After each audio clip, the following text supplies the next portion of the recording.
تو یہ موقف جو ہے وہ پیپلز پارٹی کا بالکل بڑا واضح ہے. ہاں جہاں تک اس بات کا لانگ مارچ کے اوپر بھی پیپلز پارٹی متفق تھی، لیکن لانگ مارچ کے بعد اپوزیشن کا استعفوں کی شکل میں پارلیمنٹ سے باہر آنا، اس پوائنٹ کے اوپر پیپلز پارٹی کا اختلاف تھا اور وہ آج بھی ہے. باقی اس کے علاوہ پیپلز پارٹی بھی اس وقت اپوزیشن میں ہے. پیپلز پارٹی کوئی گورنمنٹ کی الائی جماعت بن کے نہیں بیٹھی، اور ہم بھی اپوزیشن میں ہیں، اور جو قومی اسمبلی میں اپوزیشن ہے وہ متحدہ اپوزیشن کی شکل میں تمام جماعتیں جو ہیں وہ اکٹھی ہیں. رانا صاحب، آپ کو یعنی پی ڈی ایم کو جتنی بھی فتوحات ملیں وہ دراصل پاکستان پیپلز پارٹی کی اسٹریٹجی پر چلتے ہوئے ملیں. آپ نے سینٹ کے الیکشن جیتے، آپ نے ضمنی انتخابات جیتے، اگرچہ آخری ہار گئے لیکن بہرحال آپ مجموعی طور پر جیتتے رہے. آزاد جموں کشمیر کے الیکشن میں آپ کو بہت بڑے اچھی تعداد میں ووٹ ملے، اگرچہ سیٹیں کم آئیں. تو جتنی بھی کامیابیاں آپ کو ملیں وہ پیپلز پارٹی کی اسٹریٹجی پہ ملیں. تو اب کیا آگے پیپلز پارٹی جو دوبارہ آفر کر رہی ہے کہ ہمارے ساتھ ملیں، ہم پہلے پنجاب میں یا سینٹ میں اور پھر وفاق میں بھی ہم تحریک عدم اعتماد پیش کرتے ہیں، تو کیا اس چیز پہ کوئی آپ نے دوبارہ غور کرنا شروع کیا ہے کہ پیپلز پارٹی کے ساتھ ملا جائے یا کوئی رابطے؟ نہیں دیکھیں، جہاں تک قومی اسمبلی کا تعلق ہے تو میں نے جس طرح سے پہلے کہا کہ وہاں پہ پیپلز پارٹی اور ہم اپوزیشن کی سیٹوں پہ بیٹھے ہیں، اور یہی صورتحال جو ہے وہ پنجاب اسمبلی میں ہے، وہاں پہ بھی پیپلز پارٹی ہمارے ساتھ جو ہے وہ بیٹھی ہے. معاملہ جہاں تک اس بات کا تعلق ہے کہ ہمارے پاس نمبر پورے ہیں اور ہمیں عدم اعتماد میں جانا چاہیے، اگر پیپلز پارٹی کے پاس نمبر ہیں جو کہ گیپ ہے وفاق میں بھی تقریباً کوئی 10-12 ووٹ کا اور پنجاب اسمبلی میں کوئی 20-22 ووٹ کا، اگر پیپلز پارٹی کے پاس یہ چیز ہے یا اس کے پاس نمبر ہے تو آئیں، ہم تو تیار ہیں اس مقصد کے لیے. پیپلز پارٹی دراصل اس کو صرف ایک سیاسی بیانیے کے طور پہ استعمال کرتی ہے. سر آپ پنجاب میں بھی تیار ہیں؟ کیونکہ بلاول بھٹو زرداری صاحب پنجاب کا تو کہہ چکے ہیں کہ پنجاب سے شروع کرتے ہیں تبدیلی اگر پی ڈی ایم کرنا چاہتی ہے. دیکھیں 100% ہم تیار ہیں. اگر پیپلز پارٹی کے پاس وہاں پہ نمبر ہیں، 20-22 نمبر ہیں، تو آئیں ہمارے ساتھ بیٹھ کے جو ہے وہ بات کریں. پیپلز پارٹی نے کبھی ایسی بات ہمارے ساتھ تو نہیں کی. ہاں البتہ وہ ایک سیاسی بیان کے طور پہ جو ہے اس مقصد کو جو ہے وہ پریس کانفرنس میں یا تقاریر میں ضرور بیان کرتے ہیں، لیکن کبھی انہوں نے ہمارے ساتھ بیٹھ کے آپ بات کر رہے ہیں. آپ پیپلز پارٹی کا ساتھ صرف اسی صورت میں دیں گے جب نمبرز پیپلز پارٹی کے ساتھ ہوں گے، یا پھر یہ نمبرز لانے کے لیے کوئی تیاری میں بھی آپ لوگ ساتھ دیں گے؟ پیپلز پارٹی کہتی ہے کہ آپ بڑی جماعت ہیں، دوسری طرف جہانگیر ترین گروپ جو ہے وہ پاکستان تحریک انصاف سے ناراض ہے، تو کوئی ادھر بھی آپ لوگوں کے کوئی رابطے، کوئی جوڑ توڑ کوئی شروع ہوا؟ دیکھیں جہانگیر ترین گروپ کے صوبائی اسمبلی میں اکبر نوانی صاحب ان کے جو ہے وہ پارلیمانی لیڈر یا ان کے ترجمان ہیں. ان کے ساتھ میری بڑی پرانی یاد اللہ ہے، بڑے اچھے دوست ہیں. راجہ ریاض صاحب ویسے میرے شہر کے ہیں، تو اگر انہوں نے اس بات کے اوپر تیار ہونا ہوا کہ ہم آپ کے ساتھ عدم اعتماد کی تحریک لانے کو تیار ہیں، تو میرا خیال ہے پیپلز پارٹی سے پہلے وہ مجھے بتائیں گے. لیکن میں یہ پورے وصول سے کہتا ہوں کہ ابھی وہ ناراض ضرور ہیں لیکن وہ تیار نہیں ہے عدم اعتماد کی تحریک کے لیے.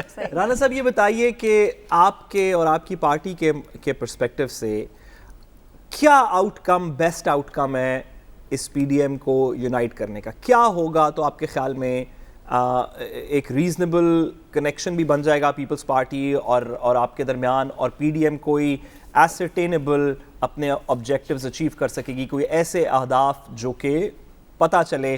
کیونکہ ابھی آپ نے دیکھ لیا شروع میں جو انڈیا تھا اس میں الٹی گنتی بھی کی گئی، ڈیٹس بھی دی گئیں، تو لوگوں کو اب تھوڑی سی بے یقینی ہے کہ پی ڈی ایم جو بھی کہے گی، وعدے تو پہلے بھی کیے تھے.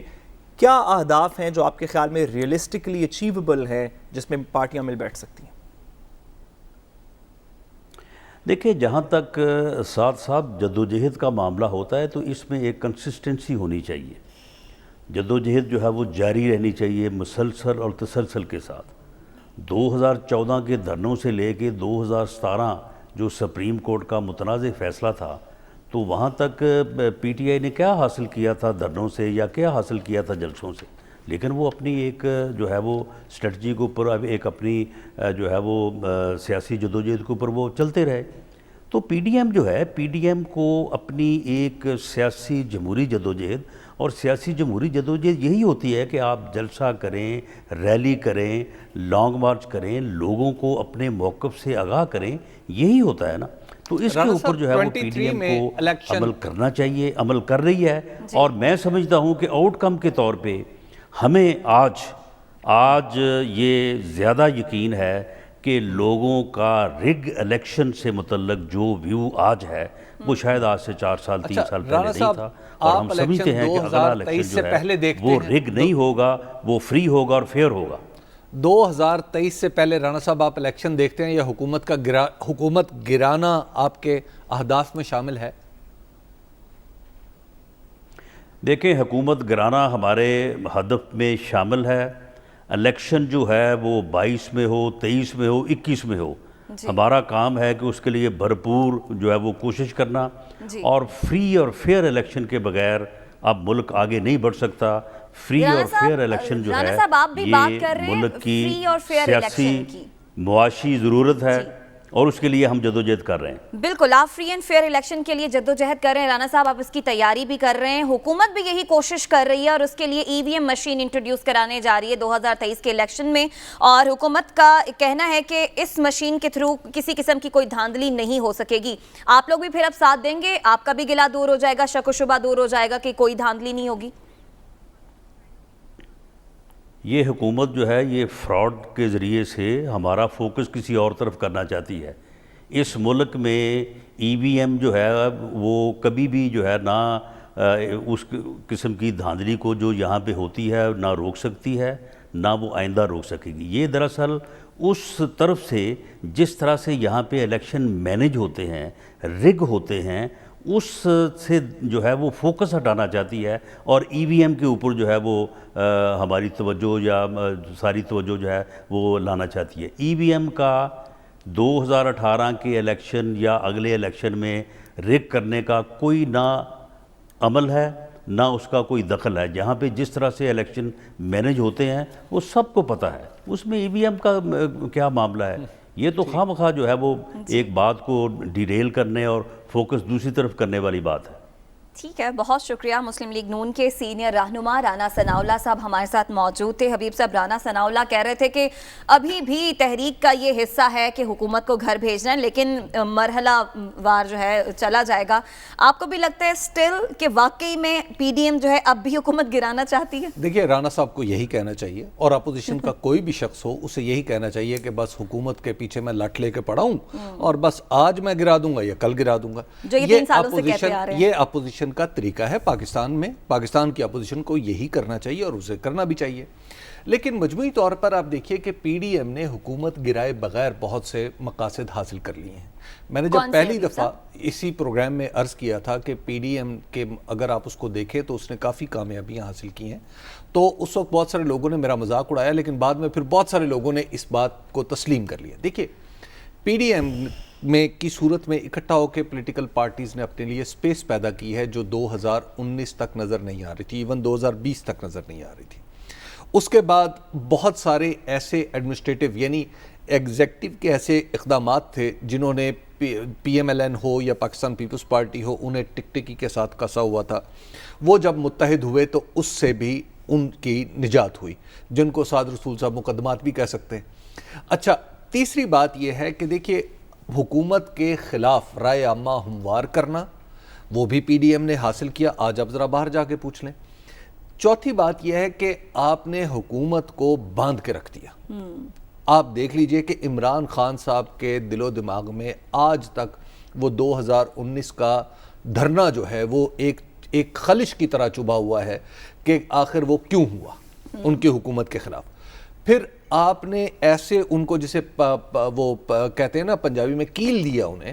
اب آپ نے حکومت کو ایسے کارنر کر دیا کہ حکومت گزشتہ 2-2.5 سال سے صرف یہ توڑ کرنے کی کوشش کر رہی ہے کہ جناب یہ جو پی ایم ایل این ہے اور پاکستان پیپلز پارٹی یہ غلط کہہ رہے ہیں. آپ روزانہ کی بنیاد پہ اٹھا کے دیکھیں آپ کی پریس کانفرنسیں روزانہ لاہور میں فردوس آشق اعوان ایک ہی نہیں کرتی تھی. بالکل، وہ روزانہ کی بنیاد پہ ایک ہی پریس کانفرنس کرتی تھی. اس کے بعد کیا پی آئی ڈی کے دفتر اسلام آباد میں روزانہ کی بنیاد پر پریس کانفرنس بالکل نہیں ہو پورا رہی تھی؟ فوکس شفٹ ہو گیا تو تھا. پورا فوکس حکومت کا انہوں نے شفٹ کر لیا.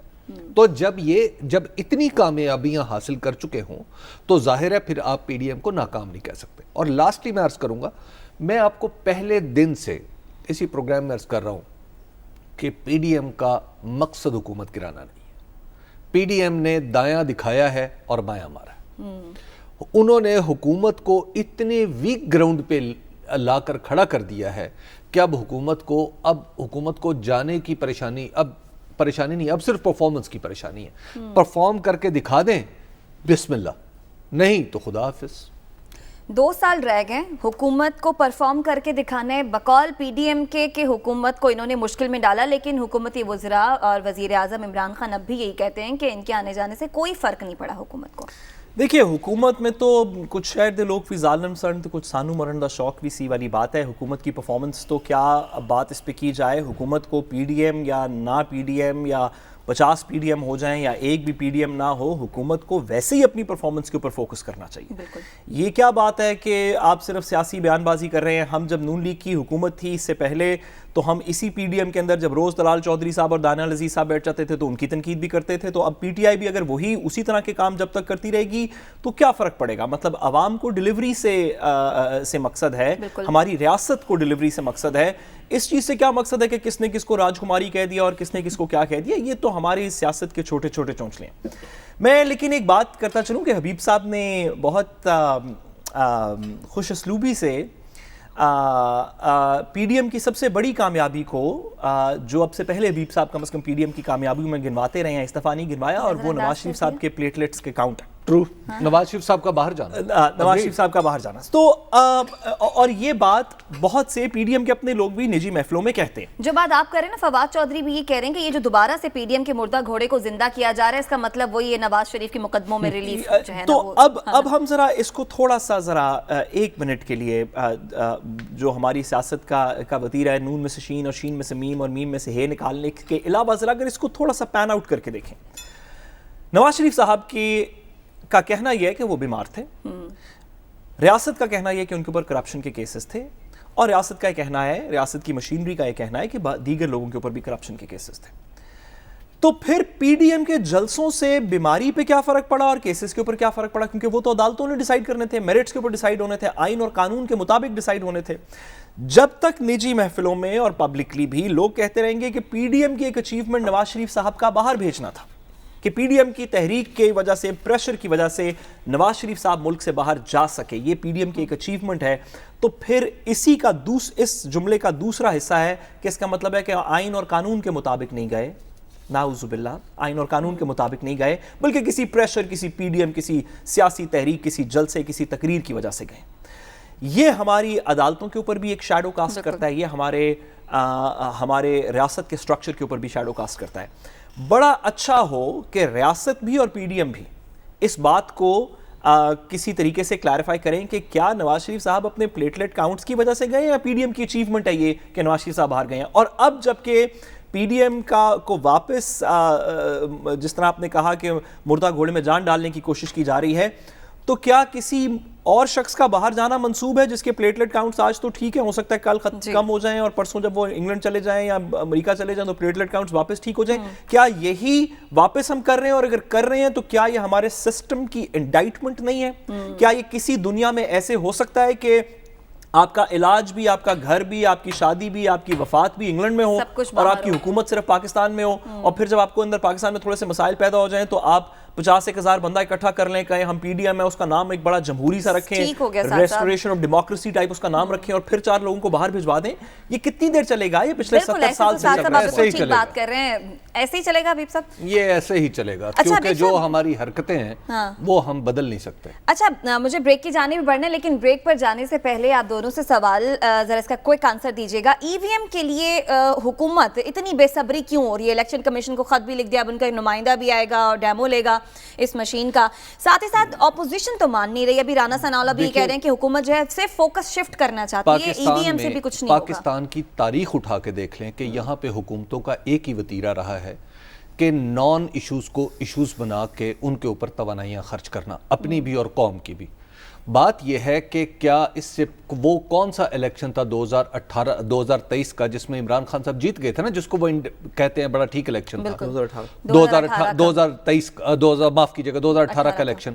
تو 2013 کے الیکشن کو کہتے ہیں کہ یہ ٹھیک الیکشن نہیں تھا. تو بھائی اگر 2018 کا جو طریقہ کار تھا نا الیکشن کا, ووٹ کا, بیلٹ کا, وہی بہترین طریقہ ہے, اسی پہ جانا چاہیے. اور اپوزیشن کی مرضی, تو میں تو سمجھتا ہوں اپوزیشن نہیں, عام پبلک کی مرضی کے بغیر الیکٹورل لا میں کوئی تبدیلی کرنا, میرا خیال ہے کہ یہ طبقاتی تبدیلی تو ہو سکتی ہے, قانونی تبدیلی. سعد صاحب آپ بھی کیا یہی سمجھتے ہیں, اتفاق کرتے ہیں اس بات سے؟ پھر اب ہوگا کیا ای وی ایم کا استعمال ہوگا 2023 کے الیکشن میں؟ دیکھیے سونر اور لیٹر, میرا یہ خیال ہے کہ سونر اور لیٹر ٹیکنالوجی سیاست کے تمام چیزوں کے اندر پرسویئر کرے گی, اور آج نہیں تو کل نہیں تو 2 سال میں تو 4 سال میں تو 10 سال میں ہم بھی اپنے الیکشن پروسیس کے اندر ٹیکنالوجی کا استعمال کر رہے ہوں گے. خواہ وہ ای وی ایم مشین ہو یا کوئی اور طریقہ ہو, ٹیکنالوجی کا استعمال ساری دنیا کی جمہوریت میں ہوتا ہے, پاکستان کو بھی کرنا چاہیے.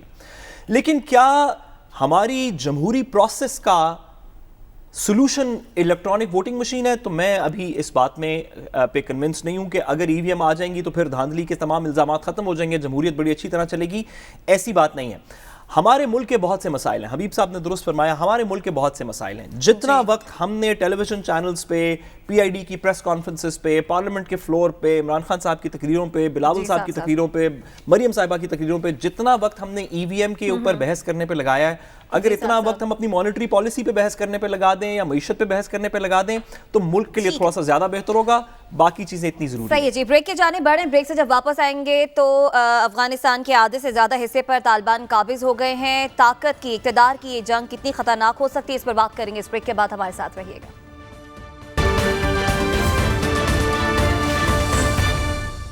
ویلکم بیک ناظرین. امریکہ اور اتحادیوں کے افغانستان سے نکلنے کے بعد طالبان کی افغانستان میں پیش قدمی جاری ہے اور 2/3 افغانستان پر طالبان نے قبضہ کر لیا ہے. طاقت کی یہ جنگ کتنی خطرناک ہو سکتی ہے, اس پر ہم بات کریں گے.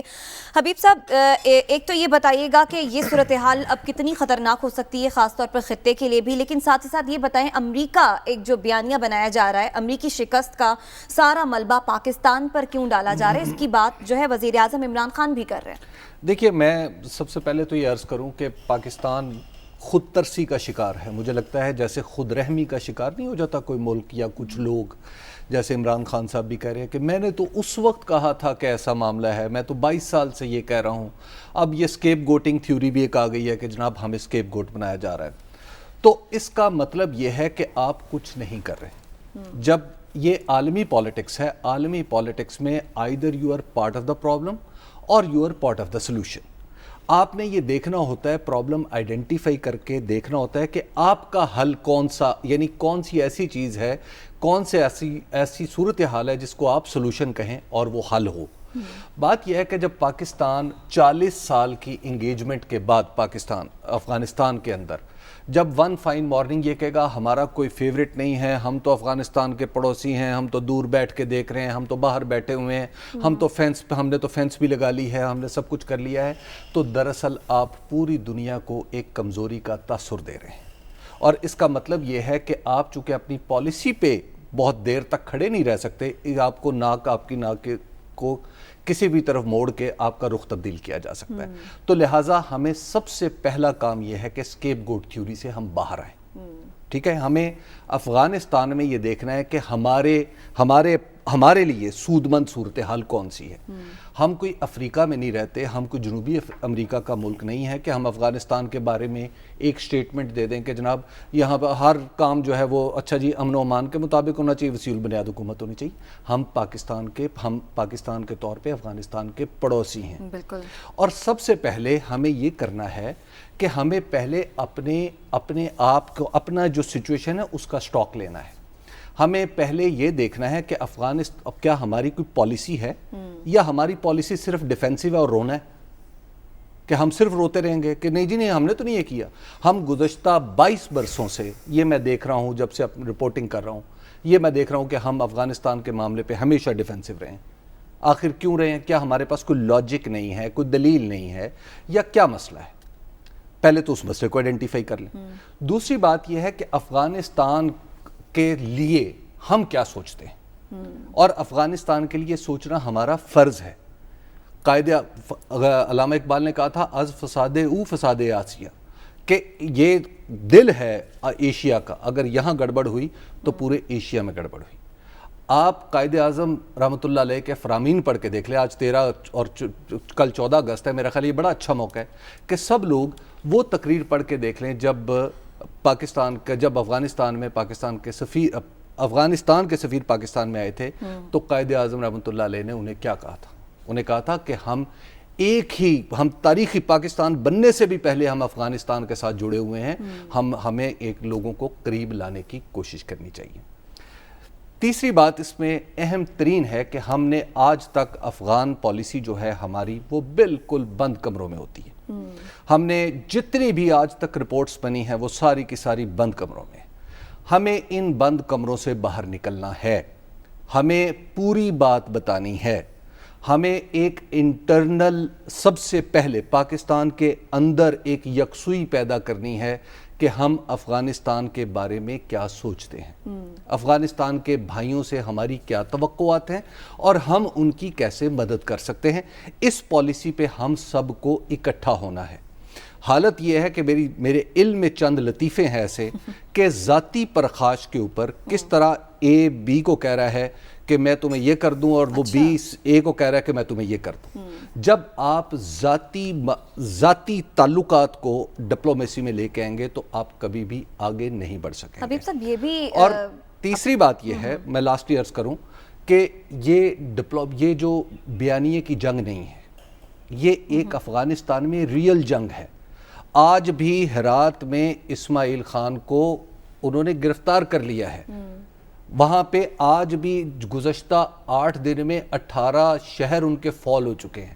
یہ ریل جنگ ہے، یہ بیانیے کی جنگ نہیں ہے۔ بالکل۔ تو اس کے بارے میں یہ جب جنگ اور ڈپلومیسی میں بڑی سیدھی سی بات ہے، عمل سے زندگی بنتی ہے جنت بھی جہنم بھی۔ آپ آگے بڑھیں گے، کوئی چیز لے کے آگے بڑھیں گے، کوئی تجویز منصوبہ لے کے آگے بڑھیں گے تو دنیا آپ کی سنے گی۔ اگر آپ نے خالی سائیڈ لائنز پہ بیٹھے رہنا ہے تو بسم اللہ بیٹھے رہیں۔ مجھے ساتھ صاحب کی جانب بھی آنا ہے، ان کی جانب آنے سے پہلے بس مختصراً مجھے یہ بتا دیجئے کہ ہمارے مفاد میں کیا ہے، پاکستان کے مفاد میں کیا ہے، افغانستان میں کون سی حکومت ہے؟ دیکھیے I am nobody، میں وہ شخص نہیں ہوں جو بتاؤں مفاد میں ہمارے کیا ہے۔ مفاد جب ہم سب اکٹھے ہوں گے تو ہم اپنے مفاد کا فیصلہ کر پائیں گے نا۔ ٹھیک ہے جی، بہرحال بریک کا وقت ہے، بریک سے واپس آئیں گے، مزید بات کریں گے، اس بریک کے بعد ہمارے ساتھ رہیے گا۔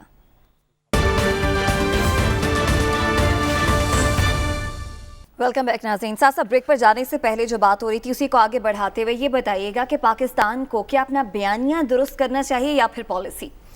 دیکھیے بیانیہ پالیسی کے بغیر کچھ نہیں ہوتا، تو پالیسی کچھ ہوگی، کچھ عمل ہوگا، کچھ پاکستان کے سٹیٹڈ آبجیکٹیوز ہوں گے تو اس کے اوپر بیانیہ بنے گا۔ بیانیے کی وجہ سے پالیسی نہیں بن سکتی، پالیسی آپ کی ڈکلیئرڈ ہونی چاہیے جس کے اوپر بیانیہ بنتا ہے۔ میں حبیب صاحب کی بات سے کچھ ڈس ایگری کرتا ہوں، کیونکہ میرے خیال میں پاکستان کا اور خاص طور پہ اس حکومت کا، ہم جب بھی افغانستان کی ہم بات کرتے ہیں تو ہم پورے 20 سال کی بات نہیں کر سکتے۔ مشرف صاحب کا کیا بیانیہ تھا، کیا پالیسی تھی، اس کا آج ہم اس کے اوپر نہ اس کی لکیر پیٹ سکتے ہیں نہ کوئی اور کام کر سکتے ہیں۔ جلکیانی کی کیا تھی، زرداری صاحب کی کیا تھی، نواز شریف صاحب کی کیا تھی، مختلف ایراز میں مختلف پالیسیز رہی ہیں۔ آج کی پالیسی کی بات کرتے ہیں، آج کی ہماری حکومت اور ریاست کے اداروں کی کیا پالیسی ہے۔ مجھے تو بظاہراً سمجھ آئی کہ 3 کلیئر آبجیکٹیوز ہیں جو کہ مختلف وقت پہ ISPR بھی بات کر چکا ہے، وزیر اعظم کا دفتر بھی بات کر چکا ہے کہ ہمیں افغانستان میں 3 آبجیکٹیوز چاہیے، اور انہی 3 آبجیکٹیوز کی بنا پہ ہم جو یہ کاؤنٹر نیریٹو ہے، سینکشن پاکستان کے اگینسٹ کا جو نیریٹو ہے، ہم وہ بلڈ کریں گے۔ پہلا آبجیکٹیو کیا ہے؟ یہ کہ ہم جنگ کا حصہ نہیں بنیں گے افغانستان میں۔ عمران خان صاحب نے کہا we are partners in peace, we are not going to be partners in war. یہ عمران خان صاحب کی بیانیہ تھا، یعنی کہ ہم افغانستان کے اندر ہر کام کرنے کو تیار ہیں۔ ہم طالبان کے ساتھ مذاکرات امریکہ نے کہا کروائیں، ہم نے کہا جی بالکل کروا دیتے ہیں۔ انہوں نے کہا کہ ان کی کوئی کمیٹی بنوا دیتے ہیں جس کے ساتھ مذاکرات ہو سکیں، ہم نے اس میں فیسیلیٹیٹ کیا۔ انہوں نے کہا ان کو دوحہ میں بلانے میں ہیلپ کریں، ہم نے اس میں فیسیلیٹیٹ کیا۔ انہوں نے کہا معاہدہ بنانے کے اندر ہیلپ کریں، ہم نے اس میں فیسیلیٹیٹ کیا۔ ہم ہر چیز میں فیسیلیٹیٹ کریں گے، لیکن ایسا کوئی کام نہیں کریں گے اگر وہ کہیں کہ آپ ہمیں ایئر سپیسز دیں تاکہ ہم بامبنگ کر سکیں، اس سے ہماری اور ان کی جنگ شروع ہو جائے گی۔ ہم جنگ نہیں کریں گے، ایسا کوئی کام نہیں کریں گے جس میں جنگ شروع ہو، اس سے پہلے کی تمام فیسیلیٹیشن کریں گے۔ یہ آبجیکٹیو نمبر 1۔ دوسرا ہمارا آبجیکٹیو یہ ہے کہ ہم افغانستان کے اندر الف کی حکومت ہو، بے کی حکومت ہو، دال کی حکومت ہو، ہمیں حکومت، ہمارا صرف انٹرسٹ یہ ہے کہ افغانستان سے پاکستان کے اندر کاروائی نہ ہو, دہشت گردی نہ ہو, اٹیکس نہ ہو. یہ ہماری دوسرا آبجیکٹو ہے. پہلا تھا کہ ہم ان کے ساتھ جنگ نہیں کریں گے, دوسرا یہ کہ وہاں سے یا افغان NDS یا را یا کوئی بھی اور ایلیمنٹ پاکستان کے اندر کاروائی نہ کر سکے. ہمارا افغانستان میں جو بھی حکومت بنے گی اس سے یہ ڈیمانڈ ہے. تیسرا آبجیکٹو جو کہ اسلام آباد سیکیورٹی ڈائیلاگ کے اندر بھی ہم نے دیکھا, نیشنل سیکیورٹی ایڈوائزر نے بھی 2-3 دفعہ کہا, ISPR بھی کہہ چکا ہے, گورنمنٹ بھی کہہ چکی ہے کہ ہم ایسٹ ویسٹ کنیکٹیوٹی چاہتے ہیں. ہم چاہتے ہیں کہ افغانستان میں اس کے ساتھ ہماری ریلیشن شپ ایسی ہو, ہماری کوئی وہاں پاپٹ گورنمنٹ نہ بیٹھی ہو. ہم اسٹریٹجک ڈیپتھ نہیں چاہتے, لیکن افغانستان میں گورنمنٹ ایسی ہو جو کہ پاکستان پہ اٹیک نہ کر سکے, اور جس کے تھرو ہمارا CPEC پیسفل میجرز کے تھرو بغیر کسی وائلنس کے سینٹرل ایشین کنٹریز اور یورپ کے ساتھ کنیکٹ ہو. یہ پاکستان کے 3 آبجیکٹیوز ہیں. اس میں یہ آبجیکٹیو نہیں ہے کہ طالبان کی حکومت آئے, اس میں یہ آبجیکٹیو نہیں ہے کہ اشرف غنی کی حکومت آئے. جو بھی افغانستان کے اندر سیٹ اپ بنے جس کو کہ ہم ہر صورت پیسفلی فیسیلیٹیٹ کریں گے, اس کے ساتھ ہم پارٹنرز ان پیس ہوں گے, ہم پارٹنرز ان وار نہیں ہوں گے. وہ پاکستان کے اندر کوئی کاروائی نہ کر سکے وائلنس کی, اور وہ ہمیں اتنی سپیس دے کہ ہم افغانستان کے تھرو سینٹرل ایشیا ایکسس کریں. یہ 3 آبجیکٹیوز بتاؤ مجھے. یہ 3 آپ نے جو بتائے ہیں یہ اصول ہیں, میں لفظ بدل دوں گا, آبجیکٹیوز نہیں, یہ اصول ہیں. یہ اصول افریقہ کے کسی ملک کے لیے بھی ٹھیک ہے. نہیں, بات یہ ہے کہ ہم پاکستان ہیں, ہم پڑوسی ہیں. نہیں حبیب صاحب, ہمارے ملک کے اندر وہاں سے ٹیررزم ہوتی رہی ہے, ہم اس کو روکنا چاہتے ہیں. یہ پالیسی آبجیکٹیو ہے. ہم اس جنگ کا افغانستان میں 20 سال حصہ رہے, اب ہم نہیں بنیں گے, یہ پالیسی سٹیٹمنٹ ہے. ہمیں سینٹرل ایشیا کا ایکسس چاہیے افغانستان کے تھرو, یہ پالیسی آبجیکٹیو ہے. یہ کوئی ہوا کے اندر بات نہیں ہے. یہ 3 ہماری ریاست کے آبجیکٹیوز ہیں. یہ آبجیکٹیوز اس حکومت کے نہیں ہیں. عمران خان کا صاحب کا اس سے کوئی تعلق نہیں ہے, کرنٹ ملٹری لیڈرشپ کا اس سے کوئی تعلق نہیں ہے. 2030 میں, 2040 میں, 2050 میں ہمارے افغانستان کے یہ 3 آبجیکٹیوز ہیں. ہم افغان جنگ نہیں لڑیں گے, نہ ان کے ساتھ ہم پاکستان کے اندر لڑیں گے. ہم افغانستان سے پاکستان کے اندر ٹیررزم برداشت نہیں کریں گے, نہ کوئی اٹیک برداشت کریں گے, اور ہم افغانستان سے ایکوالٹی کی بیسس کے اوپر سینٹرل ایشیا کا ایکسس چاہتے ہیں. یہ 3 پالیسی. اس کے ساتھ ہی پروگرام سے اجازت دیجیے, آپ سے کل ملاقات ہوگی. اللہ نے کے فان.